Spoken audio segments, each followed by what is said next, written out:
ಮಹನೀಯರೇ, ದಯಮಾಡಿ ಕ್ಷಮಿಸಿ. ನಾನು ಯಾವತ್ತೂ ಅದರ ವಿರುದ್ಧ ಮಾತಾಡಬೇಕು ಅಂತ ಯೋಚನೆ ಮಾಡಿದವನಲ್ಲ. ಮತ್ತೆ ಆ ಪದವನ್ನು ಬಳಸಬೇಕು ಅಂತ ಕೂಡ ನಾನು ಅನ್ಕೊಳ್ಳಿಲ್ಲ. ಅಲ್ಲಿ ವಾತಾವರಣದಲ್ಲಿ ತುಂಬಾ ಒತ್ತಡಗಳಿಂದ ನನ್ನನ್ನು ಎಳೆದಾಡ್ತಿದ್ರು.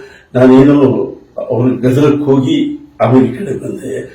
ಹಾಗಾಗಿ ಆ ಭವಾವಳಿ ವಿಷಯ ಮಾತಾಡುವಾಗ ಆ ಮಾತು ಅಲ್ಲಿ ಬಂದಿದ್ದು ತಪ್ಪಾಯಿತು.